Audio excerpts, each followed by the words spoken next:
Bienvenidos al podcast jurídico de Código 4. Hoy analizaremos la detención y la retención ante el Ministerio Público. ¿Qué pasa cuando una persona es detenida? ¿Cómo se deben garantizar los derechos de esta persona detenida? Este es uno de los temas más relevantes en el derecho penal. Hoy nos acompaña el maestro César Roberto Hernández Aguilar, juez penal federal. Maestro, muchas gracias por acompañarnos. Un gusto, Ricardo, el placer es mío. Muchas gracias por la invitación. Estoy muy contento de estar aquí. Te sigo en tus redes sociales. Tienes también un canal de TikTok. Así es, el canal de TikTok está dirigido a personas no abogadas. Tratamos de informar derecho penal, de que la gente conozca sus derechos y además los pueda exigir. Tenemos el canal de TikTok en donde hablamos incluso de ese eslogan, derechos sin tanto rollo, de eso se trata. Me encanta el eslogan que tienes. A un juez penal federal. También, son dos eslogan. Todavía juez penal federal y aquí hablamos de derechos sin tanto rollo, de eso se trata el canal sustancialmente. Bueno, maestro, pues muchas gracias por aceptar estar aquí con nosotros y hoy vamos a hablar de temas sumamente relevantes, sumamente complicados, porque desde la detención y la retención, si no hacemos cosas como defensores, esto se puede complicar ya en el proceso.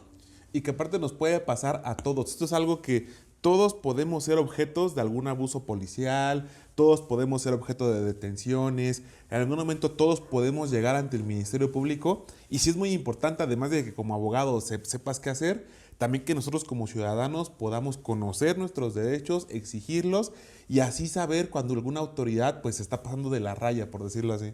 ¿Qué hacer en estos casos de la detención?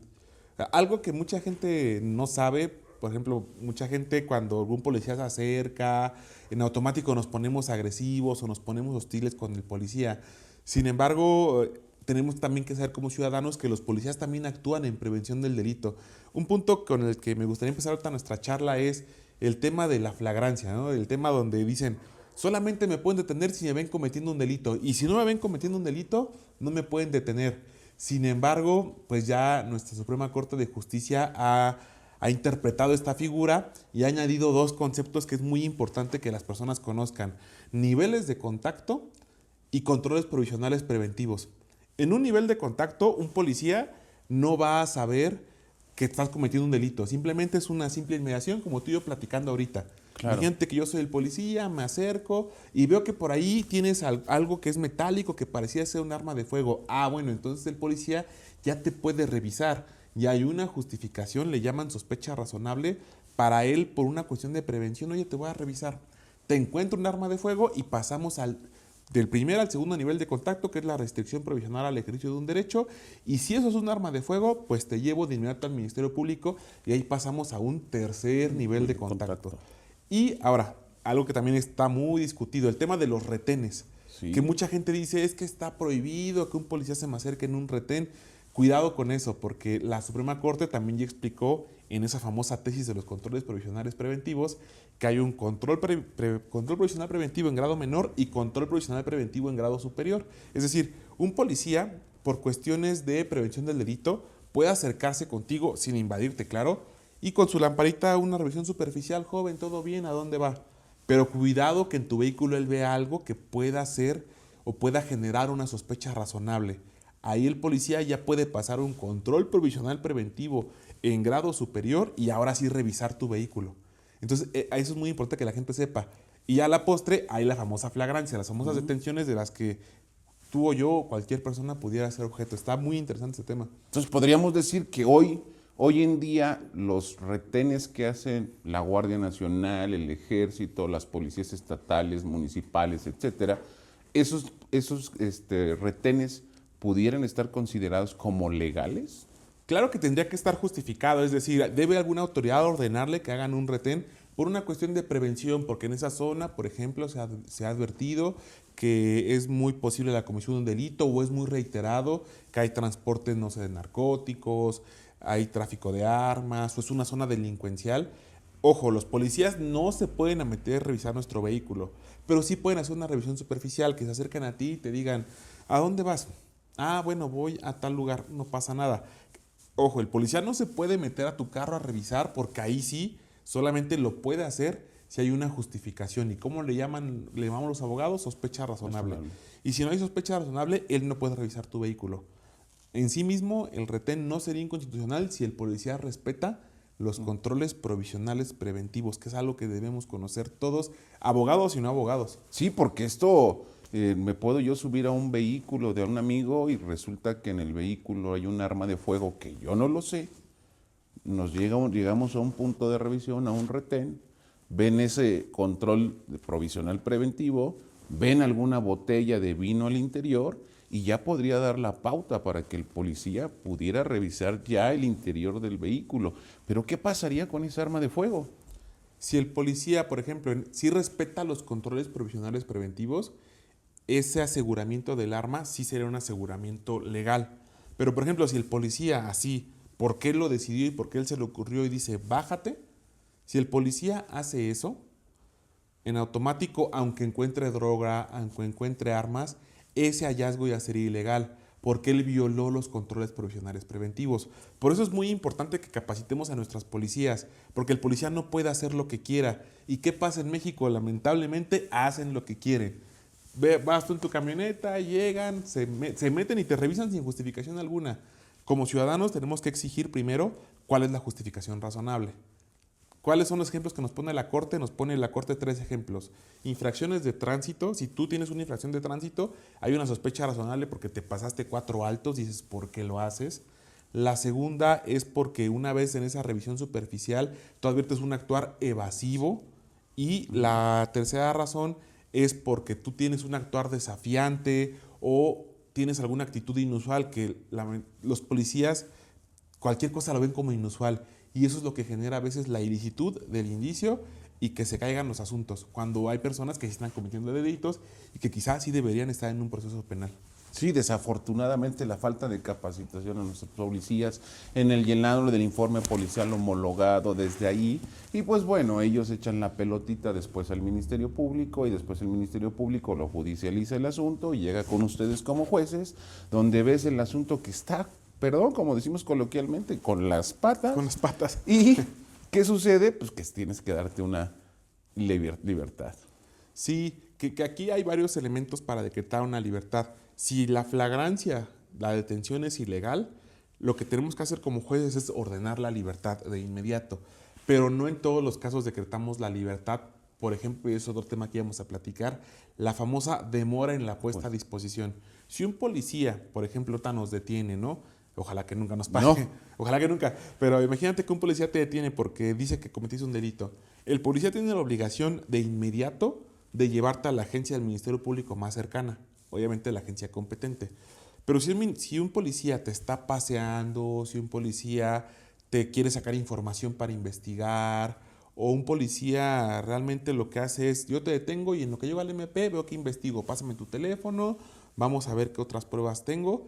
Toda esa información, desde que te detienen hasta que llegas al Ministerio Público, si el policía hace actos de investigación, esa información es ilegal. Ojo, los jueces no vamos a dejar en libertad por esa demora. ¿Qué vamos a hacer? Iniciar una carpeta de investigación contra el policía, porque él incumplió su deber. Y es que aquí la Corte lo que quiere evitar, la Suprema Corte de Justicia, es evitar la impunidad. Dice, si la detención fue correcta, es decir, había un secuestro flagrante, no por el hecho de que el policía se haya excedido en el camino, vamos a dejar impune al secuestrador. En esos casos, la flagrancia es legal, la detención es legal, pero lo que pasa desde la detención hasta que te llevan a la agencia del Ministerio Público, eso es ilegal y no va a implicar que te dejen libertad. Nada más que excluya la información, todo lo que el policía hizo desde que te detuvieron hasta que llegaste a la agencia. Eso también es muy importante porque muchos creen que porque el policía se tardó en llevarte al Ministerio Público, tú ya ordenas libertad y no es así. Claro, aquí hay un punto muy importante, porque tanto la Constitución, el Código Nacional establece que después de que la persona es detenida, tiene que ser puesta a disposición de manera inmediata ante el Ministerio Público. Aquí la pregunta es, usted como juzgador, ¿qué tiempo es el razonable para que no se dé esta demora en la puesta a disposición ante el Ministerio Público?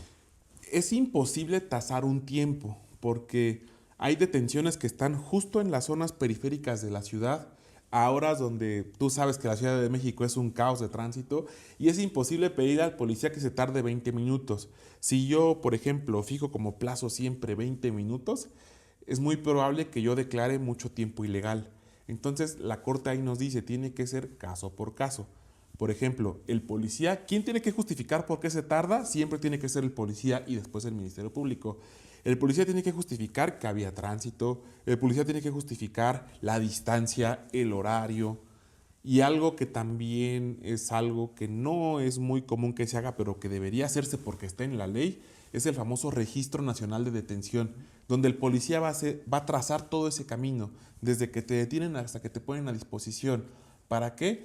Para que le garantices a la familia del detenido que no se está haciendo nada ilegal y que en efecto lo están deteniendo desde que lo ven cometer un delito hasta que lo llevan a la agencia del Ministerio Público. El Registro Nacional de Detención es importantísimo porque así garantizamos que el policía actuó con ética, que actuó con apego a sus reglamentos, a su normativa y que este plazo, por lo tanto, sería legal.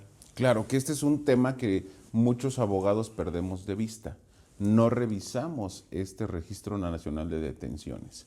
Pero por el otro lado, también policías, para evitar que les califiquen una ilegalidad de la detención o que incurran en violaciones a derechos de las personas detenidas, es importante que desde el llenado del informe policial homologado, pues narres cuáles son las circunstancias que viviste y justifiques el tiempo de la demora, porque si no, desde aquí estamos mal.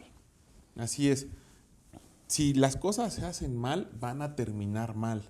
Y al menos en el tiempo que he tenido como juzgador, yo estoy consciente que la mitad de las personas no va a estar de acuerdo. O sea, si al policía, si al Ministerio Público le digo que la detención es ilegal, a lo mejor él está consciente que hubo ciertas ilegalidades en la detención, pero se va a quedar con una idea de, ay, es que impunidad, ¿no? Y por otro lado, si yo justifico detenciones ilegales, el inculpado, el imputado, con justa razón me dirá, estás violando mis derechos.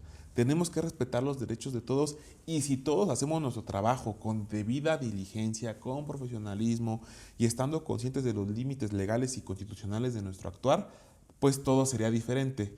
Sabemos tú y yo que es muy complicado hacerlo así en la realidad, nos llegan asuntos que luego están en zonas límite, sabemos que hay asuntos en los que pues hacen mediáticos y también si tú resuelves de un lado u otro, la sociedad te va a juzgar ahora a ti, aunque seas el juzgador, ¿no? Sí, es complicado todo ese tipo de temas, pero es importante que nos enfoquemos a que los policías hagan un buen trabajo, porque desde aquí esto es el inicio de un proceso que puede traer una sentencia condenatoria o por viceversa.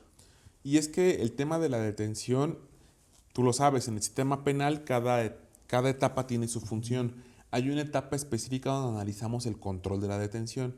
Los jueces analizamos tres aspectos. Que se haya detenido correctamente en flagrancia, que no exista demora en la puesta a disposición y el famoso plazo de retención ministerial de las 48 horas.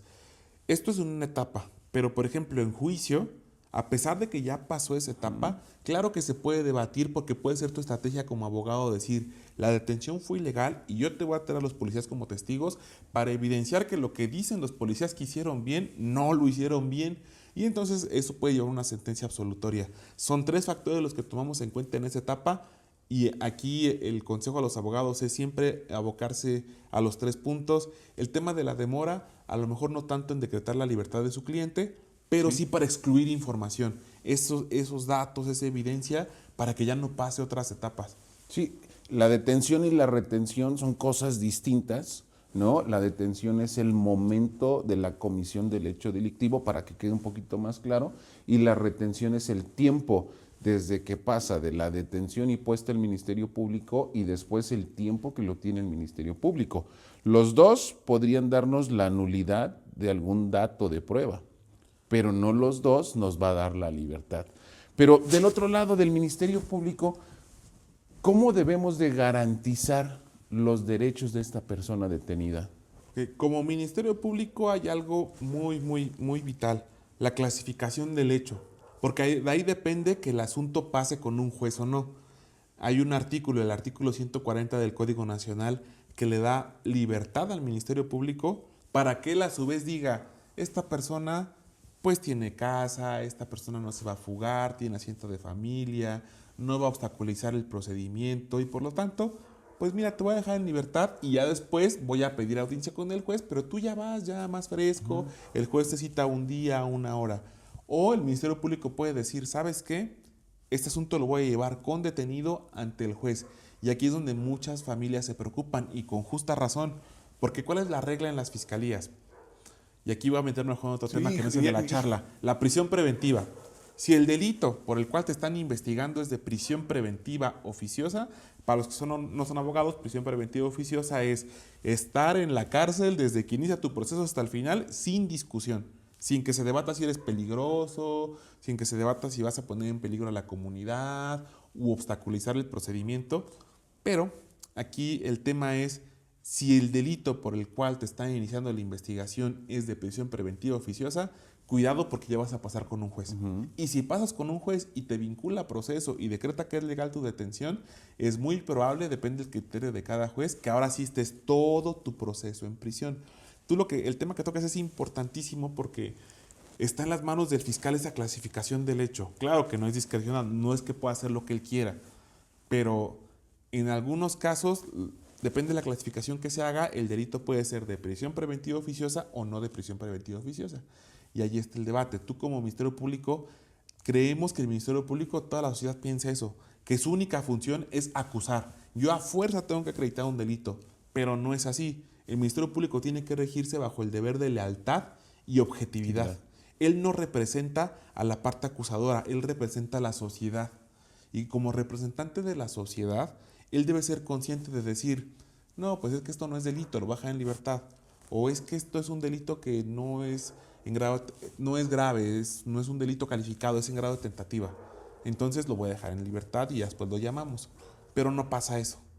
Busco la clasificación más grave y es de prisión preventiva y te quedas guardado hasta que se dicte sentencia. Sí, pero hay muchos asuntos en el fuero común, a lo mejor en el fuero federal no tantos, pero en el fuero común sí, donde puedes aplicar el 140, ¿no? Desde que el momento en el que está detenido ante el Ministerio Público. Pero yo como defensor ya estoy acreditado, ya se me reconoció ese carácter de defensor y veo que el delito pues no es un delito que amerite la prisión preventiva oficiosa, ya acredité que la persona detenida tiene arraigo en el lugar donde va a ser juzgado y no es un delito grave. Presento un escrito ante el Ministerio Público solicitándole la libertad bajo el 140 y el Ministerio Público me niega esa libertad. Como defensor, ¿qué podría hacer ante esa negativa? Aquí por la cuestión de tiempos, porque por ejemplo, si tú te vas a un amparo, ya no sería la vía idónea. ¿Por qué? Porque el Ministerio Público tiene 48 horas para pedir la audiencia ante el juez. Y el juez la tiene que fijar de inmediato, tiene que fijar la audiencia a la brevedad. Si tú promueves un amparo, de entrada es muy probable que lo desechen, porque en lo que llega el amparo, en lo que se acuerda el auto inicial, ya estás en la audiencia de control. Sí. O bien, si tú reclamas un acto prohibido por el 22, pues el propio juez de amparo te va a decir, es que eso no es un acto prohibido por el 22, es facultad del Ministerio Público. ¿Cuál sería el consejo para los abogados? Es pelearlo ante el juez de control.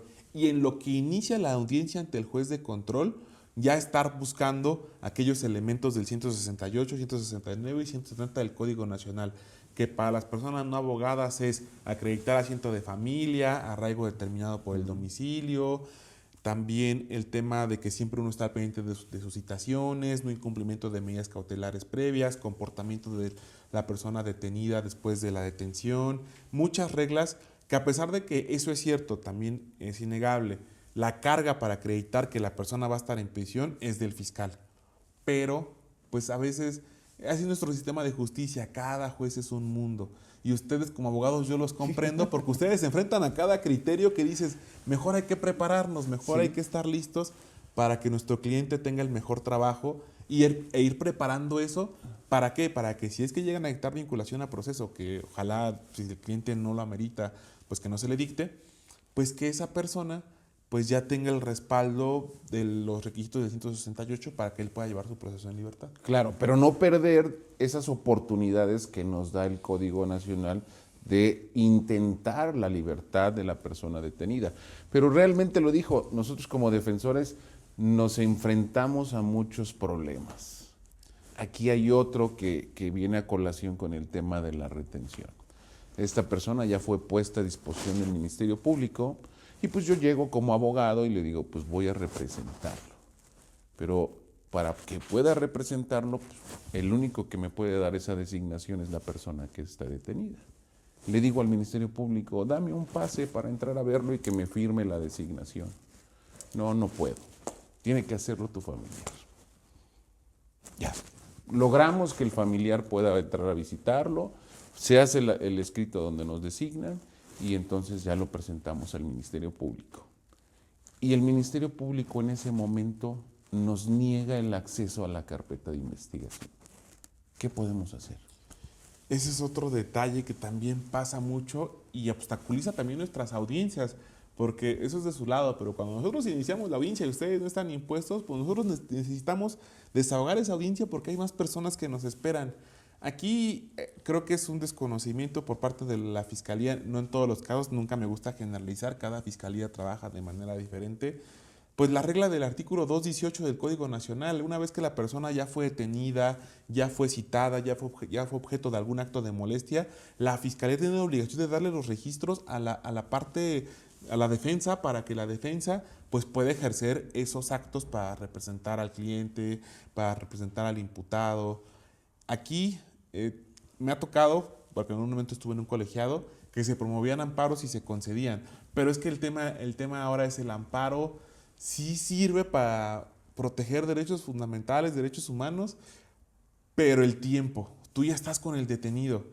Aquí el consejo con las fiscalías, pues sabemos tú y yo que no hay medios de defensa. No. Quizá como jueces, yo lo que suelo hacer, porque tampoco ustedes es como un medio de defensa ante nosotros, es, ¿está debidamente impuesto o no? ¿Cuánto tiempo requiere? Y ustedes con la confianza tengan la seguridad de decir, pues yo necesito 4 o 5 horas, el fiscal tuvo 48 horas y ellos a dar 20 minutos, porque también hay que ser autocríticos.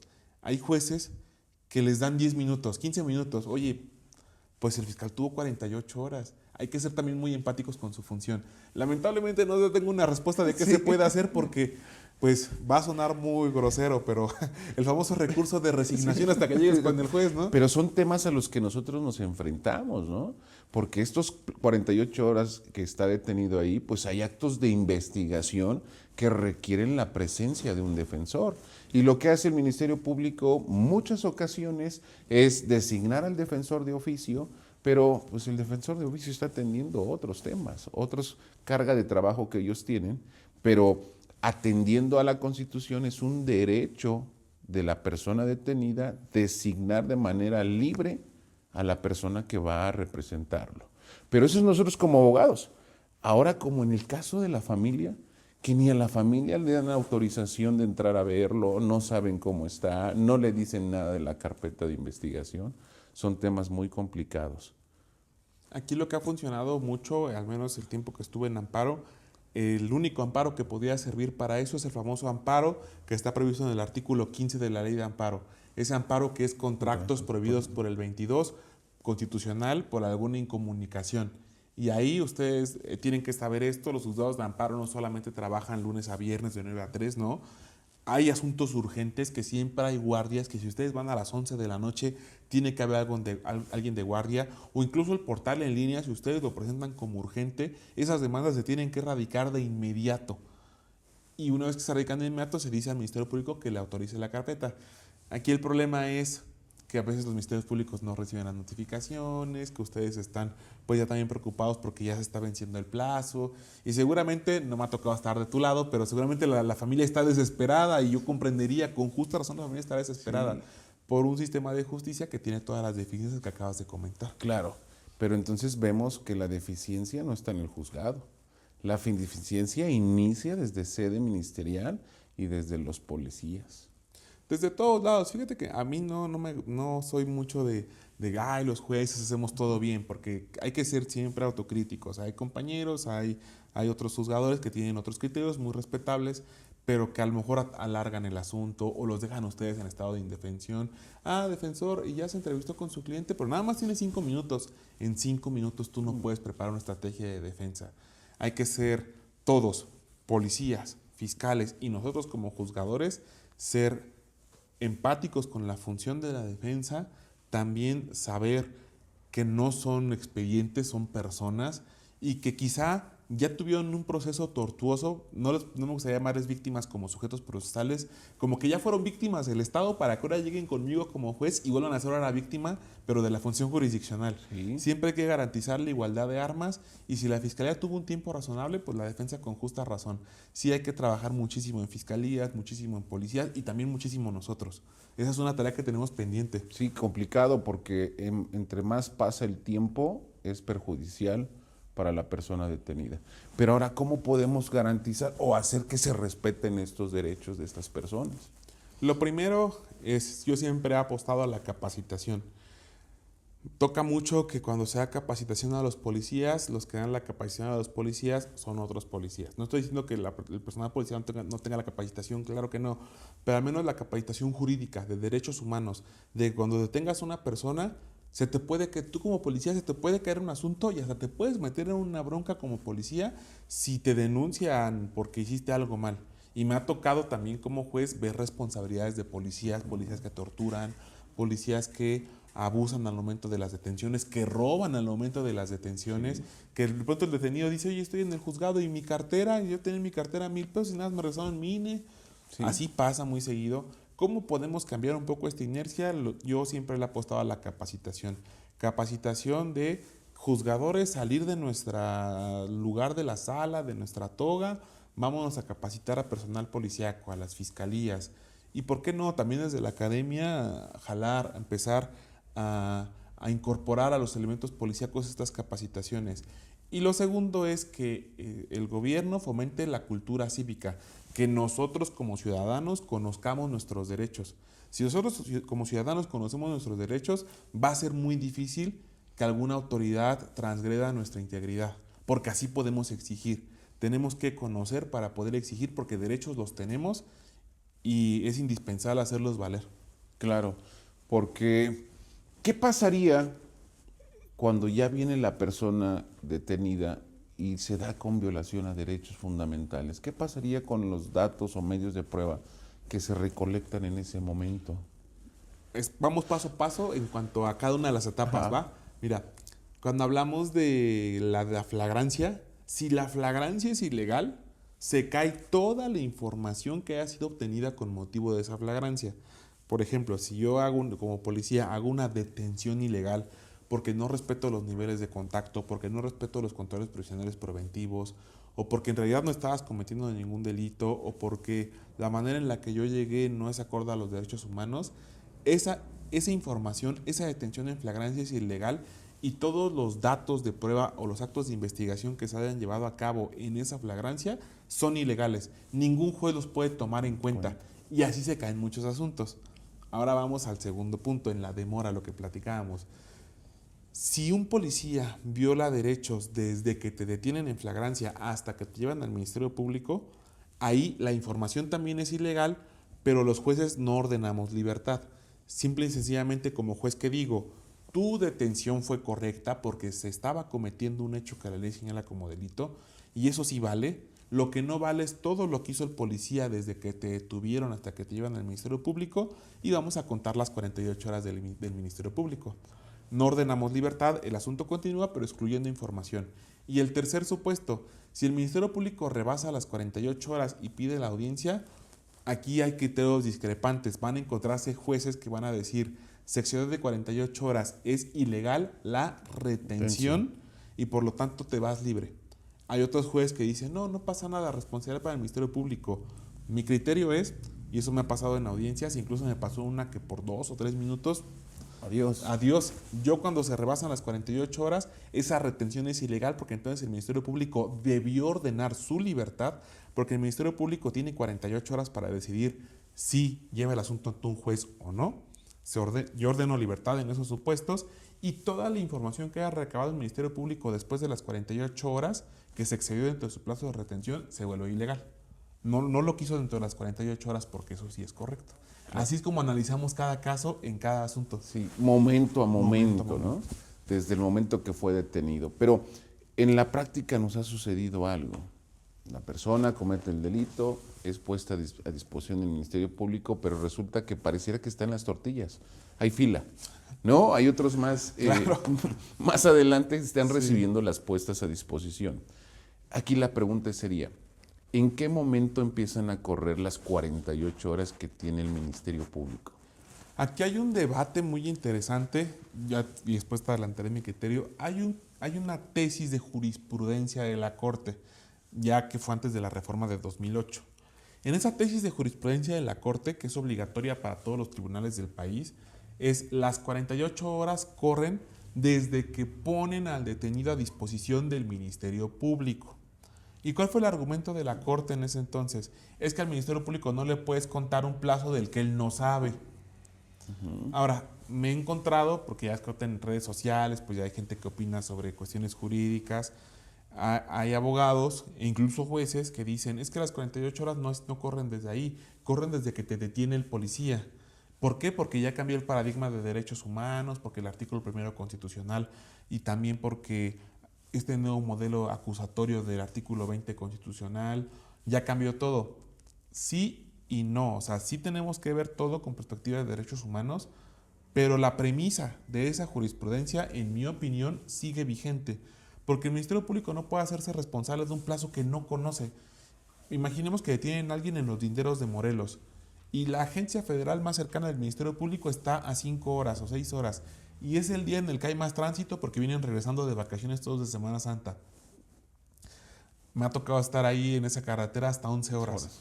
¿Y a poco el Ministerio Público de un asunto de alta complejidad tendrá 33 horas? Es muy complicado. Claro. 35 horas. Los cálculos, ya sabes. Somos abogados, no contadores. Somos abogados. Entonces, las 48 horas, en mi opinión, no las puedes contar desde que la detienen. Ese criterio sigue siendo jurisprudencia, no ha sido sustituido y yo no advierto razón ni en el artículo primero constitucional, ni en el 14, ni en el 20 para decir que el plazo cuenta desde otro momento. Entonces, entraría a partir desde el famoso acuerdo de retención que hacen los ministerios públicos. No, porque también aquí sería otra maña, ¿no? Sí. Por ejemplo, si el fiscal dice, me llega el detenido, pero como tengo fila, como tú dices, pues ya pasaron 15 horas, pero pues como que avanzo tantito, ¿no? Y ya pasaron esas 15 horas, voy a hacer mi acuerdo de retención. No, no es así. El principio de la Corte es, desde que el policía lo pone a disposición, por ejemplo, si yo en el parte informativo digo, son las 17 horas con 16 minutos, lo entregamos en la agencia del Ministerio Público, desde ahí corre, desde que lo ponen a disposición. Nada de que me espero a que inicie la carpeta, nada de que hasta que lo dictamine el médico forense, no. Desde que ya sabes como fiscal que está el detenido en tu agencia, desde ahí te corren las 48 horas. ¿Qué es? Y así fue como decreté esa libertad en ese asunto, por 2 minutos.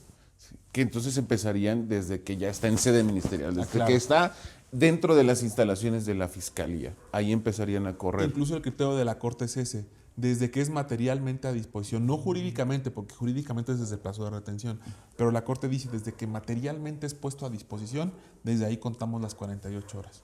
Interesantes temas, porque a veces lo desconocemos. Sí, y la familia a veces está pues muy preocupada, siente que ya va a estar en prisión porque está ante el Ministerio Público y no tienen la certeza de cuánto tiempo pueden estar en la agencia. Hay veces que la familia llega al tercer día y ya está en el juzgado y no saben de su familiar, lo reportan como desaparecido, llaman a las líneas del gobierno para buscar a la persona, promueven amparos por incomunicación. Son tantos temas que a lo mejor la sociedad tendría que saber porque ninguno de nosotros está exento del abuso policíaco ni del abuso ministerial. Claro. Tengo yo una pregunta, un poquito ya salido del tema, pero esto es algo de lo que vivimos en audiencia y en Morelos, pues nos hemos encontrado con criterios un poquito ahí contradictorios. En audiencia de control de detención, que la audiencia de control de detención pues se define o se verifica que la detención sea legal o ilegal, en esta audiencia de control de detención, ¿podría yo ofrecer algún dato o un medio de prueba que va a demostrar que la detención se llevó totalmente contrario a lo que establece el informe policial homologado? Me ha tocado, y aquí es criterio de cada juzgador, porque no hay algo que nos haya dicho la Corte. Tal como tú dices, te vas a encontrar jueces que te digan no, porque solamente es para cuando se pide duplicidad del plazo constitucional. O no, porque no he impuesto medida cautelar para que tú traigas testigos o traigas videos. Yo soy de la idea de que no puedes ofrecer medios de prueba, salvo que ya debatamos el tema de medida cautelar, conforme lo establece el 314. Pero, por ejemplo, si tú como defensor, y ese es a lo mejor el consejo, si tú como defensor, dentro de esas 48 horas, tú puedes recabar tus propios actos de investigación y los incorporas a la fiscalía o en la propia audiencia le corres traslado, los puedes invocar, claro, porque aquí, en atención a los artículos 10 y 11 del Código Nacional de Procedimientos Penales, garantizar igualdad entre las partes. Esto está en la carpeta, sí. Tu Ministerio Público te debe regir bajo el deber de lealtad y objetividad, sí. ¿Están los datos de prueba que te corrió traslado a la defensa? Sí. Entonces, ¿por qué no los puedo tomar en cuenta? Y es más, tú ni siquiera como abogado los tendrías que citar. Le he dicho a Fiscalía en audiencias, si ya estaba, ¿por qué no lo invocaste? Si eso es algo que favorece la teoría de la defensa. Tú, como Ministerio Público, tú no eres el inquisidor. Tú tienes que ser alguien, además de que se supone que como juzgadores tenemos que regir bajo el principio de igualdad. Tú como fiscal no eres el juzgador, pero tienes que hacer una investigación objetiva. Y si la haces objetivamente, tienes que saber que hay líneas de investigación que te favorecen y líneas de investigación que no te favorecen. Si le estás ocultando, estás incumpliendo el deber de lealtad. Ese sería el consejo, hacerlo antes de la audiencia, porque si uno lo ofrece en la audiencia, muchos jueces, si es mi caso, por ejemplo, yo estaré decretando un receso. Fiscal, imponte. No permitiría medios de prueba, porque eso es hasta que el artículo 314 nos dice que exista una medida personal, una medida cautelar de carácter personal.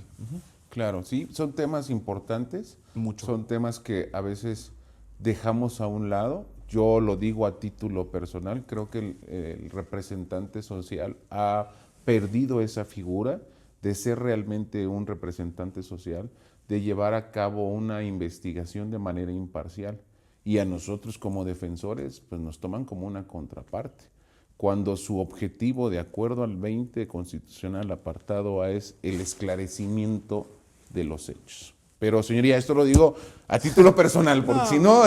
Y aparte, siempre creo que hay que ser muy empático. Yo coincido, me ha tocado muchos asuntos donde es evidente el mal trabajo, pero claro que también hay que reconocer a fiscales. Me han tocado fiscales de excelencia, fiscales muy buenos.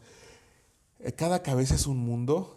Y yo siempre he pensado que el sistema no está mal tanto porque el sistema esté mal diseñado. Claro que tiene sus problemas, pero los que solemos desgastar el propio sistema somos los operadores, y los operadores no lo hacemos bien. Ningún sistema, por excelso que sea, va a funcionar. Y eso es un compromiso que tenemos como defensores, como fiscalías y como juzgadores.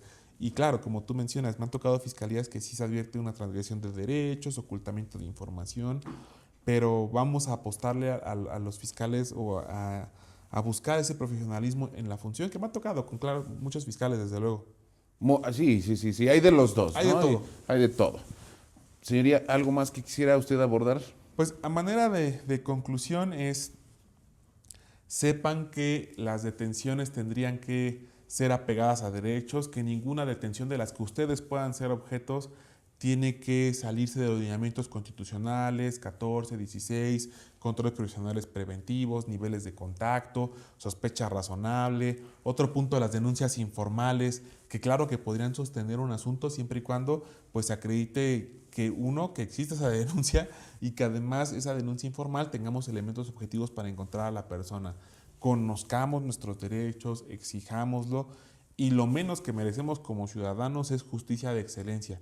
Y además de que nosotros somos responsables como operadores, la sociedad tiene que estar informada para que nos pueda exigir. Ojo, no por eso estoy diciendo que me voy a esperar hasta que alguien me exija. Mi labor como funcionario judicial es hacerlo bien, estar capacitado, estar actualizado, pero todos tenemos esa responsabilidad social de conocer nuestros derechos. De esa manera vamos a poder cambiar el sistema. Claro. ¿Cómo lo encontramos en redes sociales? Me pueden encontrar en X como @derechosinrollo, que es como el lema que tengo en mis videos. En Instagram y en TikTok me pueden encontrar como César Hernández Aj. Y en Facebook por mi nombre completo, César Roberto Hernández Aguilar, donde comparto eventos académicos. Cada red social tiene un objetivo. El tema de los videos pues es en TikTok, el tema de crítica social, libros, X. Y en Instagram recomiendo muchísimos libros. Mis redes sociales están abiertas para todos y me encantaría que siguieran los canales si es que es de su agrado. Síganlo en sus redes sociales. Los videos que él sube son de mucho interés, muy digeribles para las personas que no son abogados. Podemos entenderlo fácilmente. ¿Va a estar en la boleta? Sí, voy a estar en la boleta en junio y pues por el mismo cargo, juez de distrito especializado en el Centro de Justicia Penal Federal en la Ciudad de México. pues por ahí lo estaremos apoyando. Muchas, muchas gracias y te agradezco la invitación, la hospitalidad, me sentí muy contento y espero que estos temas pues sirvan para que la comunidad jurídica abunde en ellos y también para que la sociedad esté informada. Te agradezco infinitamente Sí, la invitación, muy contento. realmente estos foros son para eso, porque debe de existir una justicia social.